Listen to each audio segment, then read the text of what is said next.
the first sentence of your thing, it says, when the subtle mind goes out by way of the brain and sense organs, gross names and forms appear. Brackets, the phenomena that constitute the mind and the world. In other words, those things go out of the brain, the sense organs. That is what he means by when he says when the mind goes out, when the subtle mind goes out. What he's referring to as mind here is the ego. So that is when the ego or the attention goes outwards. When it goes outwards, as soon as the ego rises only by projecting and grasping a body as itself. Yes. And through the mind and five senses of that body, it projects this world. Right. So neither the body nor the world exist independent of the ego. So when it is said it goes out through the brain and five senses, that is the process of projection. We first, it actually happens in terms of time. It happens it happens simultaneously. The rising of the ego, the projection of the body and world, it all happens simultaneously. But in terms of the causal sequence, the first cause is the rising of the ego. Then comes the projection of the body. And when I say then, I'm not talking in terms of time, but in terms of a causal sequence. Then comes the body, then comes the world. That is the sequence in which they come.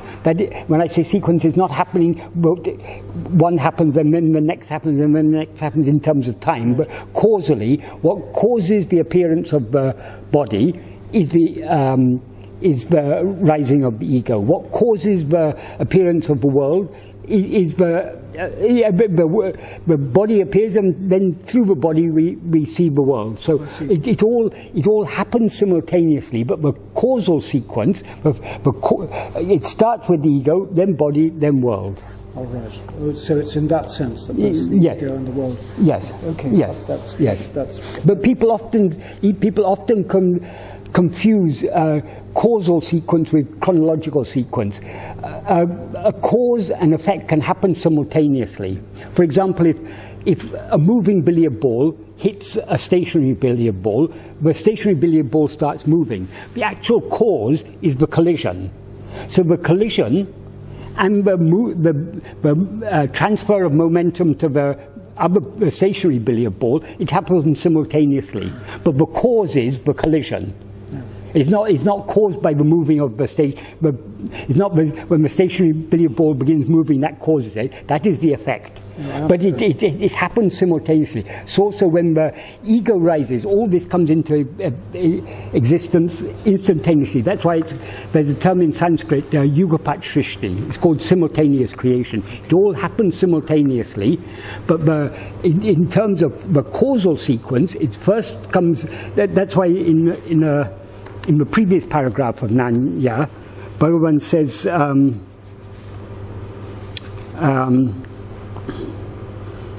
Manatil tondrum ninevugu elavitricum nanenum ninevei mudal ninevu. Of all the thoughts that arise in the mind, the thought called I alone is the first thought. Thought called I means the ego. Idu arinda pirahe enia ninevugal erukindrana. That literally means only after this rises do all other thoughts arise. But when he says after, it doesn't mean that one happens and then the next happens in terms of a chronological sequence. It's not. It all happens simultaneously. But in terms of a causal sequence, the cause is the rising of the first thought I. Then automatically all the other thoughts instantaneously come into existence. In that sense, he says after.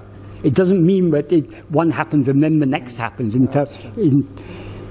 Yeah, that's a complete answer. I completely get that now. Right. Thank you. Can this then happen through any of the senses? I mean, what does the world consist of? It consists of 5 types of sense data: sights, sounds, tastes, smells, and tactile sensations. Apart from that, where is the world? That's Bhagavan says in the I think the fifth or sixth in the sixth verse of Uludunaptu, Bhagavan says, Ulhu aim pulankal, the world is a form of 5 sense perceptions, 5 kinds of sense perception. There, Andrew, nothing else. There's no world apart from these 5 kinds of sensory perceptions. We think the world is existing out there independent of our perception of it, but actually, what is the world other than these 5 types of perceptions? According to Bhagavan, nothing exists independent of our perception of it. That is why this is called this is sometimes called Drishti Shrishti Vada. Drishti means seeing or perceiving. Shrishti means creation. Most creation theories, or most explanations for the appearance of the world, are Shrishti Drishti. That is, whether you're talking to a scientist or you're talking to a Christian fundamentalist or whether religious explanations about the appearance of the world or scientific explanations about the world, they all say the world is created, then we are born and we perceive it. But that is called Shrishti Drishti. That is creation, then perception. This is called, Bhagavan's teaching is Drishti Shrishti. But the cause of creation is only perception. In fact, the perception and the creation are simultaneously. But the world doesn't exist independent of our perception of it. We can understand this from dream. But how the dream is created, it's created by our perceiving it. It's not that the dream world is created and then we perceive it. By our very perceiving, well, it's created. It doesn't exist independent of our perception of it. There's no world there for us existing waiting for us in dream. But when we go to dream, we then begin to see that world. As soon as we begin dreaming, we begin seeing a world. That world is created merely by our perception.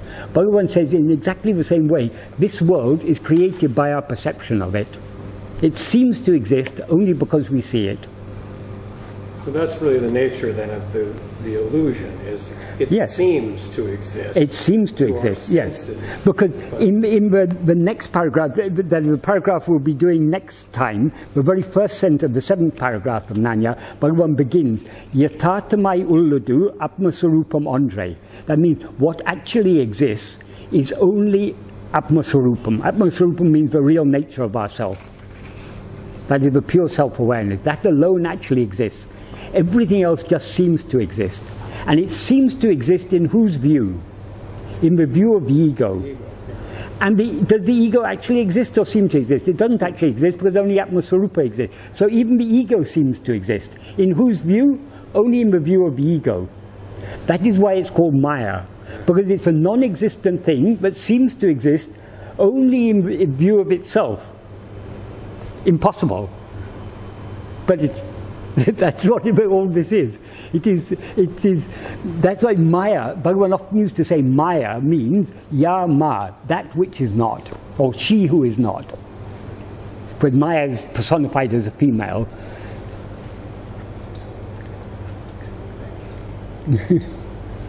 That's why when people ask Bhagavan, how did this Maya come into existence? How did the ego rise? Bhagavan says, show it to me, and then I'll explain how it came into existence. Look for it, and you can't find it. Yeah, Bhagavan said, find it, and then show it to me, and then we'll see how it came into existence. If we look for it, we ourselves will disappear, so there'll be no one asking for an explanation. Of course, this raises the old chestnut. When you dream and you sort of project a reality for yourself, a dream reality, yeah, there seem to be other people in it. And similarly, in the daydream that we're in, yes, daydreaming, also there seem to be lots of other people. Yes. And our reality seems to coincide with theirs. Yeah, and all those other people will go, if you ask all those other people will say, yes, the world really exists, I'm seeing it also. Yes. They all but if you ask the people in your dream, they'll say exactly the same to you. And if you ask the people in your dream, but what happens to this world when I go to sleep? They'll say, no, no, we're still here, we see the world when you're asleep, we see you lying there sleeping. It's a great miracle. That's why Bhagavan used to say, when people said, when Bhagavan used to say the world exists only when you see it, then people would say, but in sleep, Bhagavan, the world exists, even though I'm not seeing it. Yes. And Bhagavan said, how do you know the world exists in your sleep? Because other people are there, they see it. Yes. Bhagavan said, calling on the evidence of other people to prove that the world exists in your sleep is like calling on a thief to give evidence that he's innocent. Yes, I know. Because those other people who bear witness to the fact that the world existed in your sleep are part of a world whose existence is in question. I accept all that. I've been through all that. And I know Chadwick's, but I'm sorry, I have been through. Chadwick had an answer to this, didn't he? He was sort of given the answer in a dream or something to this question that he had. Okay. Something like that. But it's just an extraordinary miracle that we project this incredibly intricate thing all the time. But I suppose with God can do anything. Maya can do everything also. We put the blame on God for our mistake. Yes. And we believe in it. Yes. That's the thing, believing in Yes. it.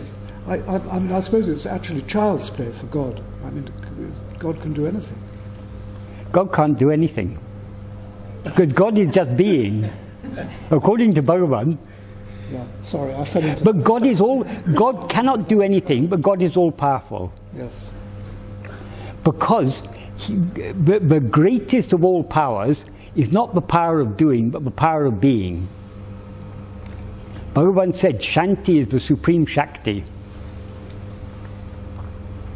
And Sadhguru used to explain that. If you build a dam, by its stillness, the dam is holding so much water in place.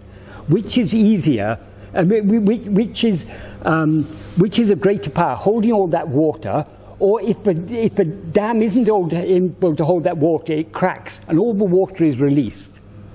That release of the water is due to a deficiency in the power of the dam. So also by a deficiency in our power, we allow all this to be created. That's an interesting analogy, yes. Yes.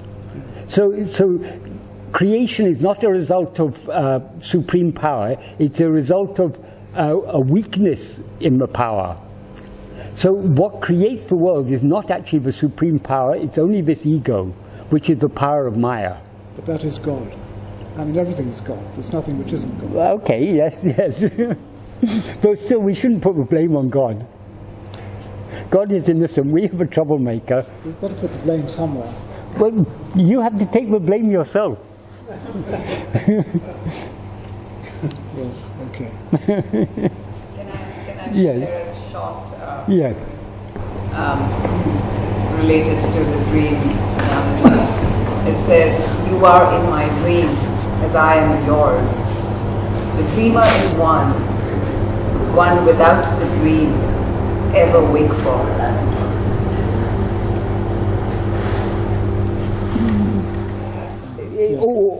Always. I mean, it isn't just in Advaita philosophy that it is said the world is a dream. This is a question that has been there for philosophers or anyone who's thought deeply. This is it's a perennial question, whether this world is actually anything other than a dream. Even Shakespeare says that this world is a dream rounded off by sleep or something. I don't know the exact words. But we are such stuff as dreams. Oh, we are such stuff as dreams are made of. And it's all rounded off by sleep or something? Or, We are such things that dreams are made of, and our little life is rounded off by sleep. Yeah. So I mean, that idea, it's an idea any deep thinking person has to question this, whether a world actually is anything other than a dream.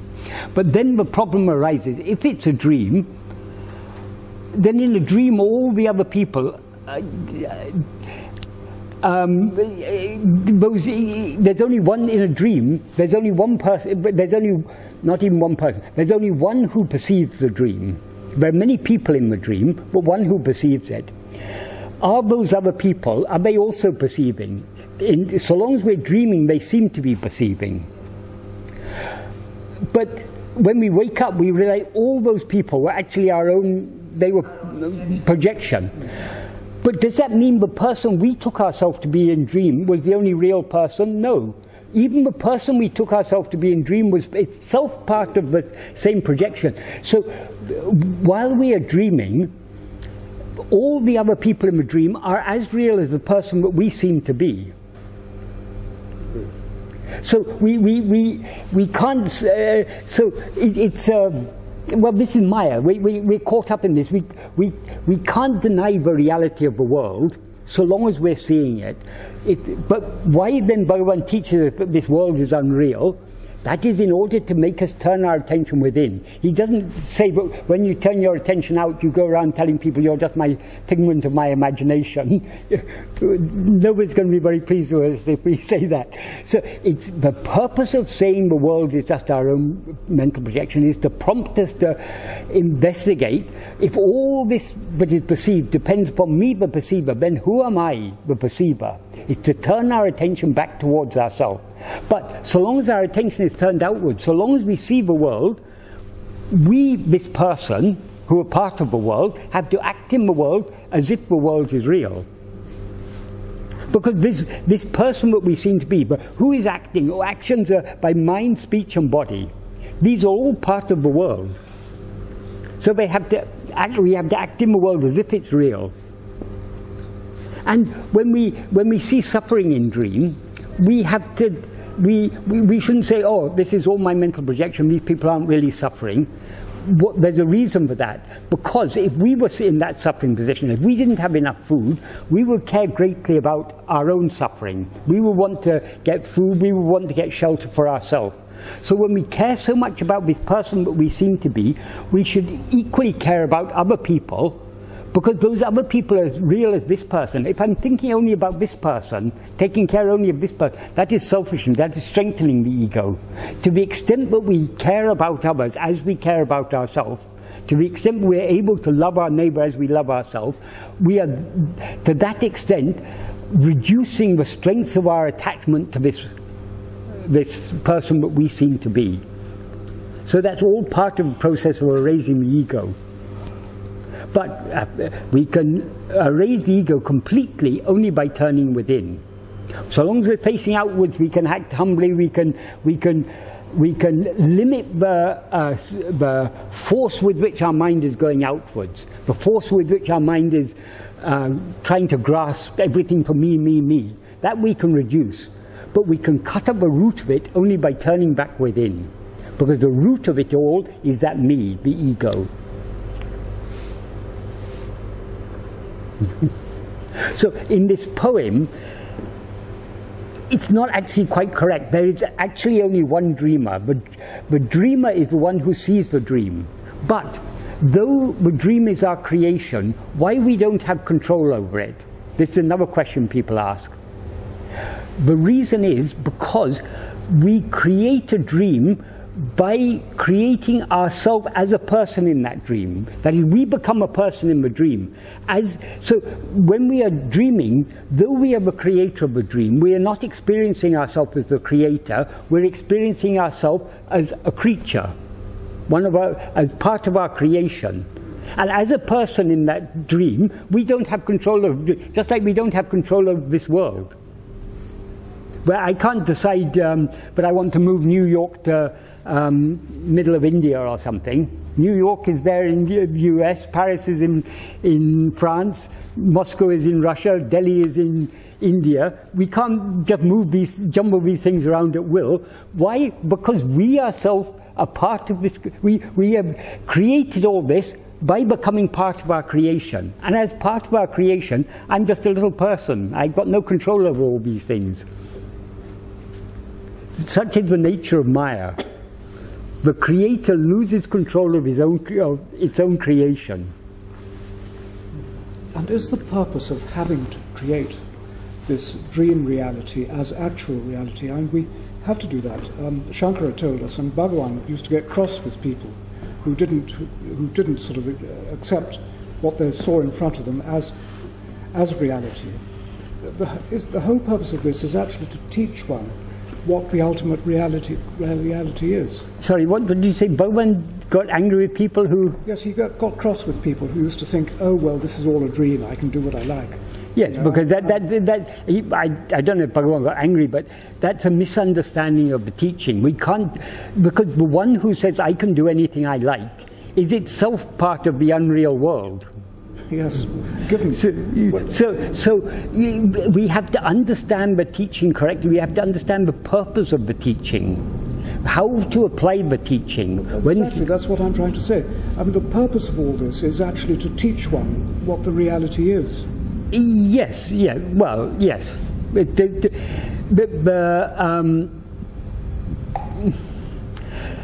Ultimately, it all has no purpose. But if you...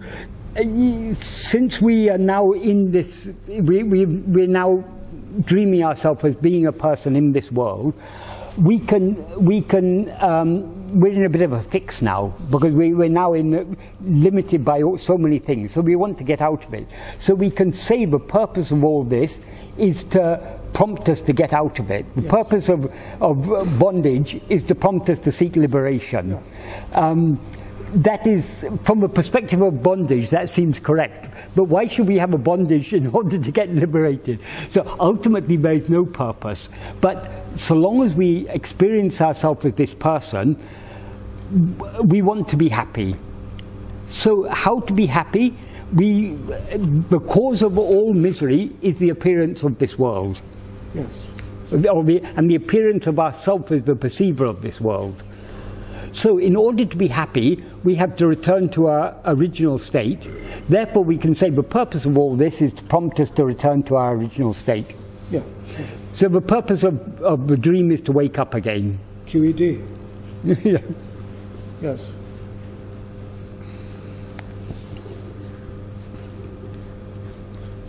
I think he did. I mean, I don't know if cross is the right word, but it used to annoy him if people thought that they were above the sort of dream reality by thinking that they were too, because they had a certain insight and a certain amount of self-knowledge, that ordinary reality didn't apply to them. You know, they could sort of break the rules. Yeah, I mean, there may be times when I think there's something recorded in talks or somewhere where someone was sitting on the hill in the hot sun, and Bhagavan advised him to come and sit in the shade or something, and he said, oh, I'm not affected by all these things. Yes. And Bhagavan said, oh, you're a great Mahatma, we are all ordinary people. Yes. Yeah, so I mean, sometimes Bhagavan would appear to get angry with people when the ego was manifesting itself too strongly. Yes. But actually Bhagavan never gets angry with anything. Bhagavan is beyond anger. But in our view, the Bhagavan we see does sometimes seem to get angry. Well, he seemed to get angry quite a lot. Yeah. Because all those photographs in the archive, yeah, hundreds of them, where he's obviously very cross with people. You know, he's got sort of shouting at people. But that was loving. You had to earn that, because some people he didn't care about, and if you were in his, yes, that's it was stated somewhere that good you point. had to earn his Yeah, admonishment, good point. because it was corrected. So Bhagavan loves only those who have earned his love, does he? He only loves the naughty. I thought Bhagavan's love was all-embracing. But people earned it by their merit of he accepted everyone, but there were different we find all these things in people's reminiscences. People write so many things, but we should remember, yes, of course. Bhagavan is as we see him to be. Or Bhagavan appears to be. No, he's not really. But I mean, when we read reminiscences, each person has their own view of Bhagavan. The view of the Bhagavan they see is a reflection of themselves. So, who is the real Bhagavan? If we want to know the real nature of Bhagavan, we have to turn within and see him in our own heart. Because so long as we see him outside as a person, we are not seeing him as he is.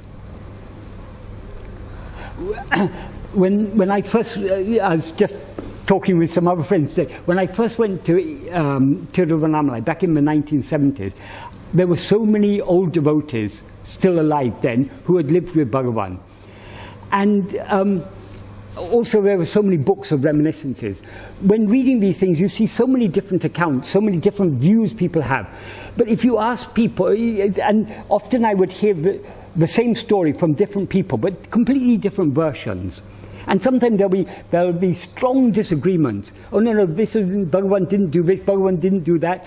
Because each person sees Bhagavan they see is a reflection of themselves. There's a very nice example to illustrate this. In Chadwick's book, he's written about Bhagavan had said that Arunachal is the spiritual axis of the world, and therefore there's another mountain the other side of the world. And Bhagavan was so particular about this, but Bhagavan asked Chadwick to get an atlas, and when they looked in the atlas, it was actually somewhere in the Pacific Ocean. And then, no, exact opposite point. And then Chadwick, and then Bhagavan said, Bhagavan or Chadwick said, the world is not a perfect round, so it could be a little bit off there. And then they decided it was Machu Picchu in Peru. Chadwick has written all this as if Bhagavan was so interested in all this. Everyone else I asked about this story, they said it was Chadwick who had this idea. Firstly, it's a wrong English translation. Bhagavan has said Arunachal is in one of the verses Bhagavan translated from the Arunachal Mahatmyam, he said Arunachal is the heart of the world, it's the center of the world. In some translation, instead of center, they put axis. So Chadwick thought, just like the North Pole, South Pole axis, there's another spiritual axis going from Arunachal to the other side. He said this to Bhagavan. Then Bhagavan said, okay, look in the atlas and see.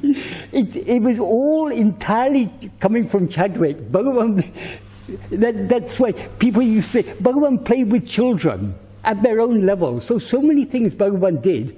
And it's also about Annamalai Swami. Annamalai Swami always used to say, Bhagavan took so much interest in the construction work. Bhagavan gave him personal instructions and everything.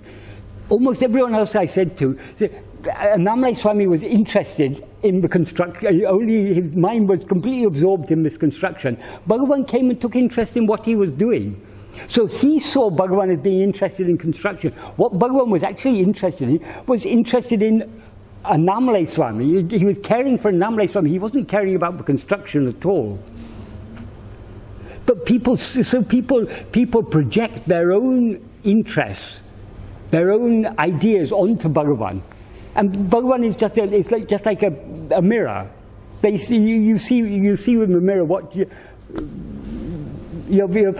essentially seeing a reflection of yourself when you see a mirror. So that is why you get so many different versions. And that's why so many old devotees, they would have fights among them. Say, oh, no, Bhagavan would never do that. No, I saw Bhagavan doing that. I heard Bhagavan saying that. There would be strong disagreements. Because each person is seeing Bhagavan from their own perspective. Bhagavan is actually, whatever is written in, there's a nice story. This actually happened. Shortly before B.V. Narasimha Swami wrote Self-Realization, a lot of devotees were saying there's no complete biography of Bhagavan. Shiv Prakashan Pillai had written a poem, Ramacharita, but it wasn't like a complete story of Bhagavan, and it was in Tamil verse, which a lot of people couldn't understand. So people were very eager there should be a proper biography of Bhagavan. And at that time, this is maybe late 20s, early 30s, around that time, one Malayali person came to the ashram. He was said to be a scholar who had written many books. The books he had written were all biographies of sages. So he used to go around to different ashrams and mutts, and he would ask for stories about the head of the mutt, and he would write a biography. And several of his biographies had actually been published. So when he came to Ramana Ashram, he started asking Bhagavan questions. Bhagavan generally won't talk about his life. Only in the last few years of Bhagavan's life, he opened up a bit more, where he talked about things. And Bhagavan, in the later years, he actually corrected many of the things that were written in biographies. But that's another thing. At this time, Bhagavan wasn't generally talking anything about his life. So he asked other people. And he picked up a few stories in ashram. But stories weren't to his taste, because he was more interested in miracles and things. So he went to the town, and he collected lots of stories about miracles, all the miracles Bhagavan had done. So finally, he in his notebook, he wrote this biography of Bhagavan, and he gave the biography to Bhagavan. Bhagavan, who knew Malayalam, read through it, and wherever there were any spelling or grammatical errors, Bhagavan would correct in his red pen. Everyone was very happy about this. Oh, this person has written a biography of Bhagavan, and Bhagavan himself has gone through correcting it. But at that time, there was no one in ashram who could speak Malayalam, because Kunju Swami had happened to have gone away at that time. A few days or weeks later, Kunju Swami came, and everyone excitedly told him, this gentleman has come and he's written a biography of Bhagavan, and Bhagavan has read it and corrected it, so please read it and tell us what is written in it. So Kunju Swami started to read it, and the story was, Bhagavan was a lawyer in Madurai. He was married. He had 3 sons and a daughter, and he at a certain time he had a spiritual experience. He attained supernatural powers. He flew through the air from Madurai to Tiruvannamalai. And after coming to Tiruvannamalai, he'd done so many miracles. That was what the book was all about. Kunju Swami was appalled by this. He went to Bhagavan and said, Bhagavan, isn't this your red corrections here? Bhagavan said, yes. So, but Bhagavan, is all this true? Bhagavan said, is all this true? Is this alone false? All this, meaning all this world. So for Bhagavan, even what is written in all the so-called, what we take to be the correct biographies, the correct reminiscences, according to Bhagavan, it's all unreal.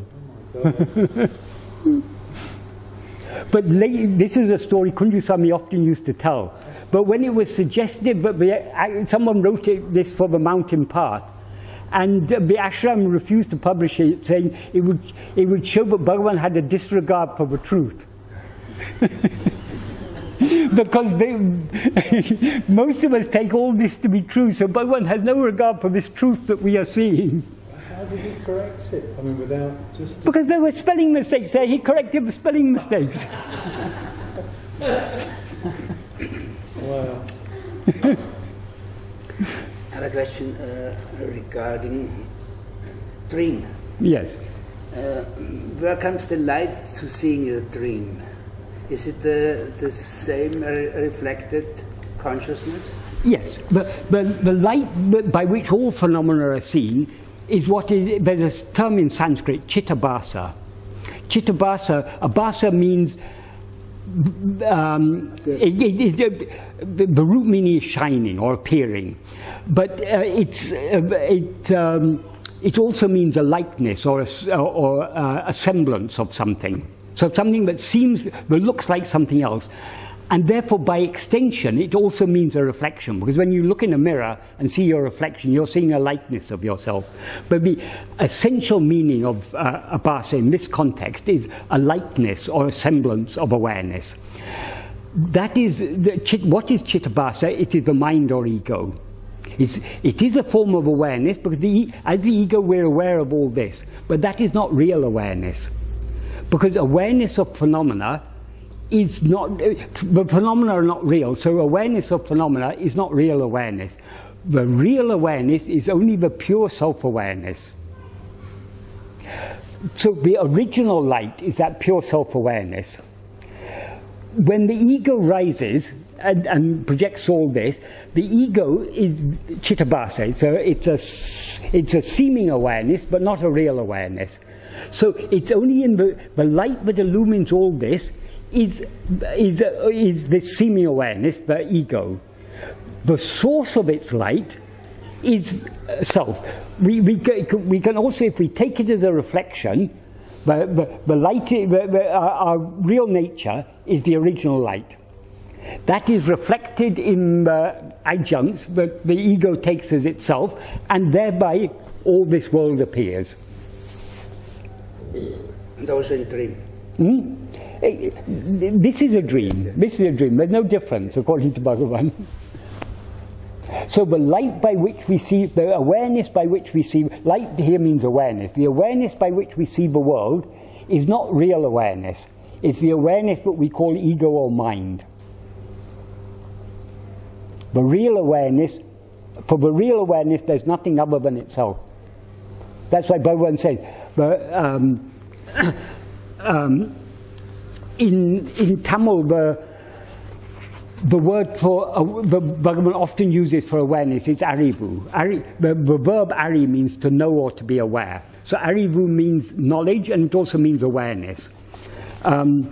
So in two places, in verse 27 of Upadeshundya, Bhagavan says, Arivari ameyum atra arive. The awareness that is devoid of awareness and ignorance, or knowledge and ignorance, arivahum. That alone is the real, is actual awareness. Unmeidu, this is the truth, or this is the reality. Why? Arivadaku ondramile, there is nothing to know. For our real nature, since what actually exists is only Atma-swarupa, for it there's nothing to know other than itself. And he said the same thing in verse 12 of Uludunapadu. I mean, it's such an important idea. He's having written it in Upadeshundya, he expanded it in Uludunapadu.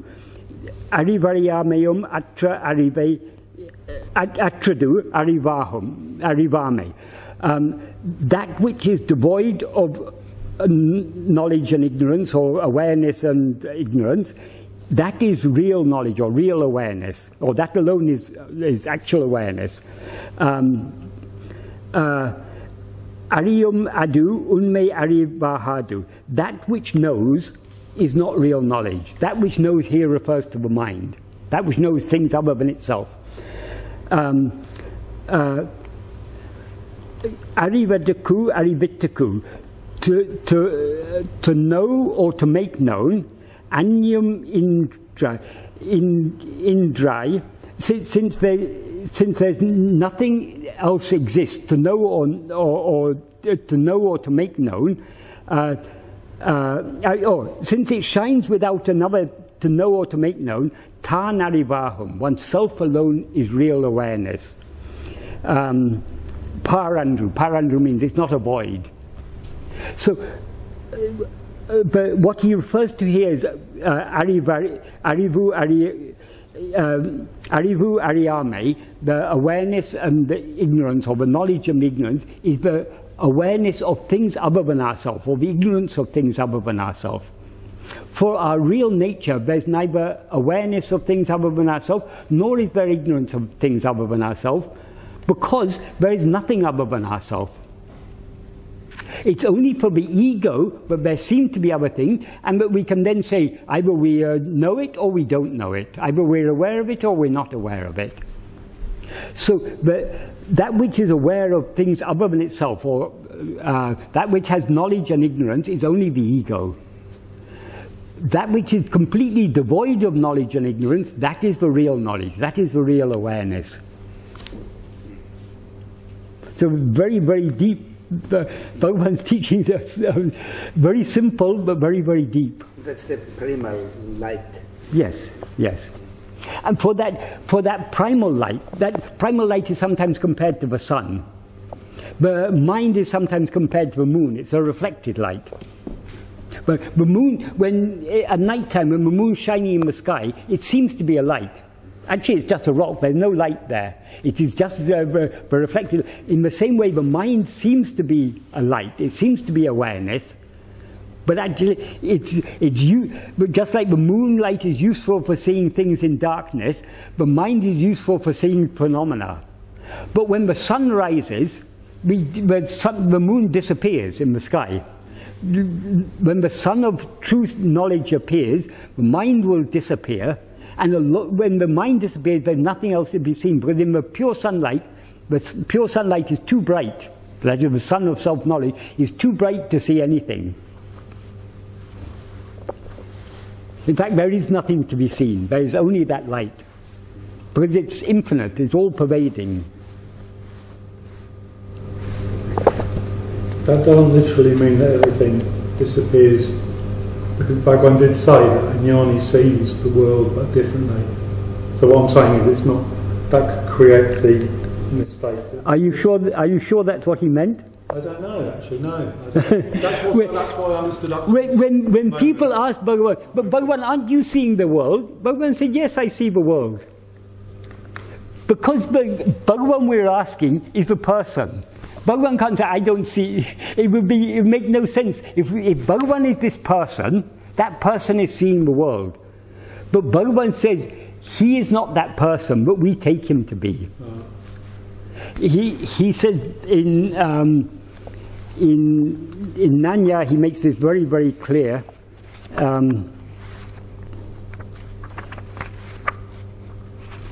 In the third paragraph, he says, if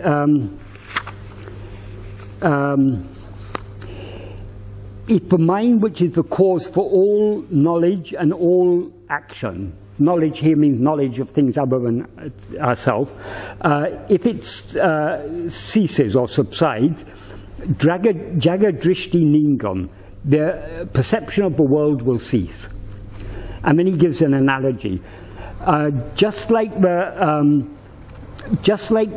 knowledge of the rope will not arise until the knowledge of the snake, which is just an imagination, is removed. You first have to remove the mistaken perception of it as a snake in order to see that it's a rope. You can't see it as a rope and as a snake at the same time. Either you see the rope or you see the snake. There's one thing there. You either see it as a snake or you see it. You can't. So and just like you can't, the knowledge that it's just a rope cannot arise until the wrong knowledge that it's a snake is removed. So also, likewise, the world, which is just a fabrication, just like the snake is a fabrication, the world is just a fabrication. Kapritamana jaga drishti, the perception of the world, which is just a fabrication, ningal oriya, unless it is removed, adhisthana sarupa darshanam undahadu, the darshana of sarupa, that is literally the seeing of oneself, seeing one's real nature, which is the base, cannot arise. So we cannot see the world and see ourselves at the same time. So how did I'm just trying to interpret. Okay. Bhagavan go and pick up a grain of rice. Right. Because when the Bhagavan who picked up a grain of rice is what? A body, a person. Well, people said it. Yeah. I mean, this person, Ramana Maharshi, lived for 54 years in Tiruvannamalai, wrote Uludunapadu, Nāṉ Ār, answered so many questions, picked up little grains of rice, did cooking. That one, that is a person. Okay. But is that Bhagavan? Oh God! I've always associated the two. Well, yeah. In one sense, that is Bhagavan. Yeah. That's Bhagavan as he appears in our view. But Bhagavan, how does Bhagavan appear in Bhagavan's view? According to Bhagavan, what actually exists is only Atma-swarupa. So Bhagavan is only Atma-swarupa. So he's not aware of anything else. He's aware only of himself. That's why he wrote, I said yesterday, he wrote a verse in which he compared the jnani to a person sleeping in a cart.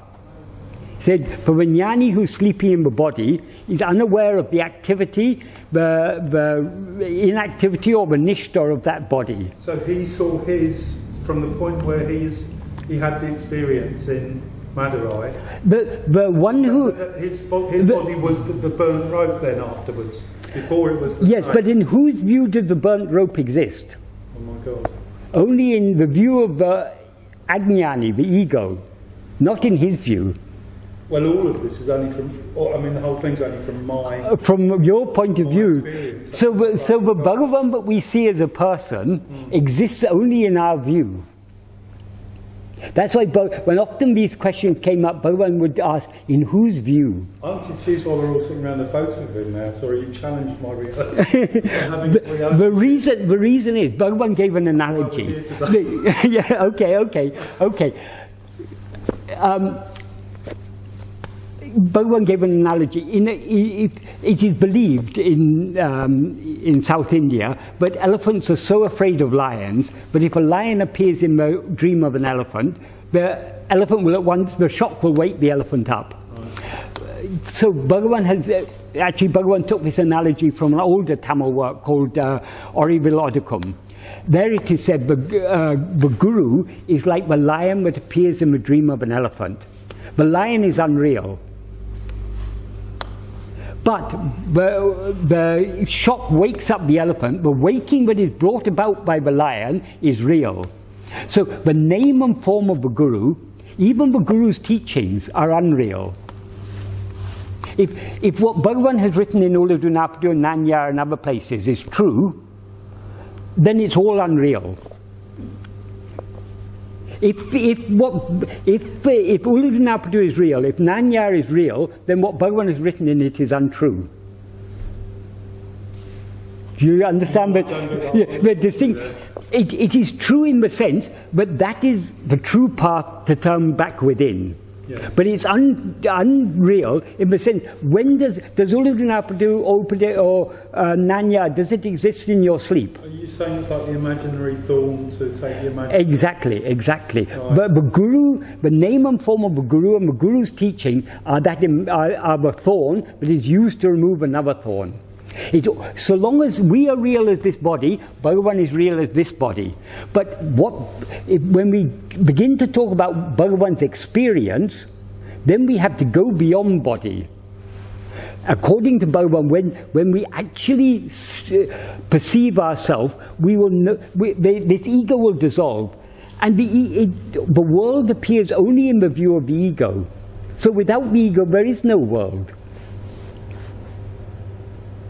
But many people can't grasp this, so they kept on asking, but Bhagavan, aren't you seeing the world? Bhagavan said, yes, I see the world. As a dream but no, Bhagavan is not dreaming. No. We are the ones who are dreaming. It's in our dream. See us then? What? As part of a dream. Bhagavan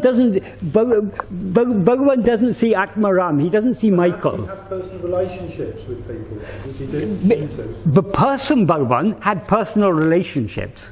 And what relation did that person have? Bhagavan's person with his jnana? We want to understand this by our mind. We can't adequately understand it. But we can say the light which was shining through Bhagavan, the light and the love, the clarity of knowledge and the wisdom and the love that was shining through Bhagavan, that is the reality. The person is not what Bhagavan really is. How does Bhagavan see us? He doesn't see you as Atma-Ram. He doesn't see me as Michael. He sees us as himself. That is why he loves. His love is equal to all. In the life of this person, that was manifested as universal love. Caring even for the hornets who were stinging his thigh, he was compassionate to them. Why? Because he saw them as not other than himself. I did understand. But when we say that it sounds to us like he's seeing the hornets. But he's not actually seeing the hornets, he's seeing only himself. No, I've got it because I once understood that love, I experienced, not understood, that love is recognition of yourself in another, and he had that in the ultimate way. In the ultimate way. So he didn't see any others, he saw only himself. There's a verse in Uludunapadu where he says, verse 17 and 18. I'll read both of them. In verse 17 he says, the body is I, both for those who have known, for those who do not know themselves, and for those who know. But for those who do not know, I is limited, is to the extent of the body. In other words, in our view, only this body is I.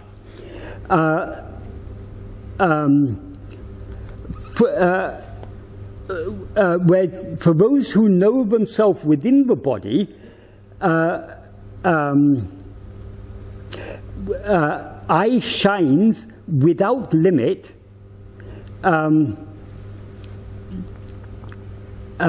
This alone is but this alone is the difference between them. And then in the next verse he says, the world is real, both for those who know and for those who don't know. For those who don't know, the truth of the world is to the extent of the world. It's limited to the world. Only the world is true. Whereas for those who know, the Adara means the base, or that which contains the world. In other words, the basic reality. That the Adara of the world shines without form as form. They know it that as truth. This is the difference between them. So this, many people say, oh, but Bhagavan says Jnani takes body to be I. Jnani says the world is real. What does he actually mean by this? He said very clearly in the second of these two verses, he said the reality shines without form as the base of the world. So what Bhagavan sees, we see a snake lying on the floor. I mean, oh, Bhagavan, don't you see that snake? Bhagavan says, yes, I see the snake. But Bhagavan sees it, but he doesn't see it as a snake. He sees it as a rope. So Bhagavan then says, what you see as a snake, I see as a rope. So what is actually there is only a rope. We see the rope as a snake. What does that mean? What we are actually seeing is a rope, but to us it seems to be a snake. In Bhagavan's case, he says he sees the snake as a rope. What does that mean? Does that mean there's a snake there but he's mistaking to be a rope? What he is actually seeing is only the rope, and he sees the rope as a rope. But because we see the rope as a snake, he says he sees the snake as a rope. So if you see the snake as a rope, you are seeing only the rope. There's no snake there at all. So also, if the Jnani sees the world as himself, that means he's seeing only himself, he's not seeing the world at all. What we mistake to be the world, what we see as the world, is what he sees as himself. It's a very subtle point. But he is not seeing the names and forms. We are seeing the names and forms and saying this is the world, this is real. What he is seeing is what is it that appears as all this? That basic awareness, that Adara. The Adara can mean a base, it can also mean something that contains something. It can be interpreted in other ways, but I mean, it in effect means the same. All this appears where? In awareness. Bhagavan sees only the awareness in which all this appears. We see the appearance. He doesn't see the appearance. What we see as names and forms, he sees as Satchidananda.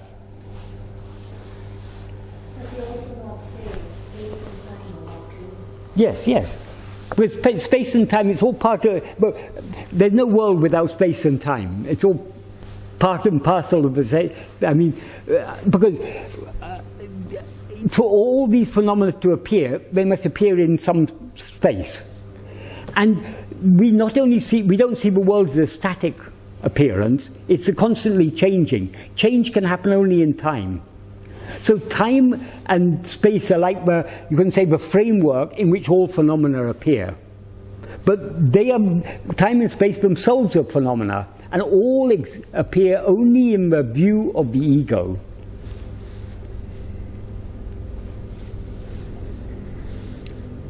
Michael. Yes. Sorry, have you finished? Had it helped to clarify? So we often Bhagavan says things, we have to see beyond what he is saying to what actually is the underlying truth of that. But many people don't grasp this. Many people are firmly convinced, one day I'm going to attain moksha, and when I attain moksha, I'll continue living in this world, I'll be a jiva mukta. It's written there in Sastras, so it must be true, isn't it? But it's written for whom? For those who are not yet ready to grasp it. Bhagavan said there is no liberation at all. But liberation is true only if there's bondage. And Bhagavan said if jnana was something to be newly attained in future, it would come and it would go. Because whatever comes will also go. If jnana or liberation is to be something of real use to it, it should be here and now. It should be what is ever existing. So Bhagavan's teachings are very simple, but at the same time very subtle. We have to, we can't just jump to conclusion. Oh, Bhagavan has said this, therefore this is true. Why Bhagavan said this? From what perspective is that said? A lot of the things Bhagavan said have a much deeper meaning than superficially it appears to have. So we have to go very, very deep. This is why I was saying earlier about Sravana, Manana, Niti. When we first hear the truth from Bhagavan, we don't understand. We understand a little. We understand enough to think, oh yes, this is something very interesting. So our appetite is whetted, but we don't really understand it. We have to think about it, we have to put it into practice. When we put it into practice, we come up against difficulties. Bhagavan says it's so easy to know oneself, but when I try and turn my mind within, it keeps on jumping out. So it's not so easy after all, is it? We have to, so we come back to his teachings and read a bit more. Slowly, slowly, our understanding gets refined. By repeated Sravana, Manana, and Nididhyasana, slowly, slowly, our understanding is refined. And we begin to understand the subtle meaning behind Bhagavan's words. And we begin to be able to distinguish certain things Bhagavan said. He said it's what was suitable for that person. Like another thing that a lot of devotees of Bhagavan quarrel about is about whether everything is prarabdha or not, whether everything is destined. Because somewhere in some book, in fact, Devaraj Mudli has recorded in 2 of his books the same incident, but he recorded them slightly differently because he'd forgotten. Later when he was questioned, is this the same incident or 2 incidents? He said, oh, this was the same incident. I must have got it wrong later when I wrote my reminiscences. But anyway, the incident was basically, but Chadwick was, Devaraj Mudli was once sitting there and he asked Bhagavan, is everything predestined? Bhagavan said yes. Then he said, even if I pick up this fan, to fan myself, is that predestined? Bhagavan said yes. People latch onto this and they say, Bhagavan has said everything is predestined, so all your actions are prarabdha. If that were the case, what is prarabdha? Prarabdha is the fruit of past actions, isn't it? Those past actions are called agamya. Agamya is by definition actions that we do by our free will. We can't be experiencing the fruit of the fruit of the fruit of the fruit. Then why should we be experiencing anything? If all our actions are predestined, then why should we experience the fruit of what was anyway predestined? That would be a very unfair system. The karma theory is we do actions by our free will. Those actions that we do by free will are agamya. As a result of that, we for each lifetime, destiny is, or prarabdha is ordained. So while we're experiencing our prarabdha, we continue exercising our free will. So some of the actions But we do. In order to experience prarabdha, supposing it's my destiny to have an accident, supposing it's my destiny to be hit by a bus when I walk across the road, I will make a wrong decision and think there's time for me, I'll rush across the road and I'll be hit by the bus. That action of rushing across the road, I had to do because it was my prarabdha to be hit by the bus. So a lot of the actions we do are driven by prarabdha. But while at the same time that we're doing actions according to prarabdha, we're also exercising our free will. Often our free will is in tune with our prarabdha. I want to eat some of the tasty food there. It's my prarabdha to eat the tasty food there. My will is coinciding with my prarabdha. So we cannot distinguish which actions are driven by prarabdha, which actions are driven by free will, which actions are driven by both. But because Bhagavan once said to Devaraja Mudaliya, but even picking up the fan means you couldn't pick up the fan if it wasn't predestined. Therefore, all our actions are predestined. People don't. They latch on to things. There's a lot more to it than that. When Bhagavan said that to Devaraja Mudaliya, there are various reasons for that. Firstly, why we pick up a fan? We pick up a fan for a cool breeze. You cannot experience that cool breeze without it being unless it's in your destiny. So the action of picking up a fan and fanning yourself, that is according to destiny. It doesn't mean that every action you do is according to destiny. Because if every action we did according to destiny, the karma theory then becomes meaningless, because then there's no agamya. But people take little bits of things that Bhagavan said here. It's according to the context. Bhagavan often emphasized everything is according to prarabdha, because all that we are destined to experience, we cannot change what we are destined. So we cannot experience anything that is not in our prarabdha. That doesn't mean that we cannot try to change it. That's why he said to his mother, what is to happen will happen however much obstruction one makes. What is not to happen will not happen however much effort one makes. We are free to make that obstruction, we are free to make that effort, but we're not free to change what we're destined to experience. If we want to avoid experiencing what we're destined to experience, we have only one option: turn within. Because prarabdha is there only when we're facing outwards. Prarabdha is only for the outward facing mind. So there's a lot more to Bhagavan's teaching than we can pick up just by the stray replies here and there. We have to understand why Bhagavan said that, in what context he said that, to whom he said that, what was the spirit in which the question was asked. All that we need to understand. So we need to understand the purpose behind. Actually, this karma theory is not the essence of Bhagavan's teaching. Why Bhagavan taught this karma theory, the whole aim of Bhagavan is in this paragraph of Nāṉ Ār, which we've been discussing yesterday and today. What's the whole aim Bhagavan is talking about? About turning our attention within.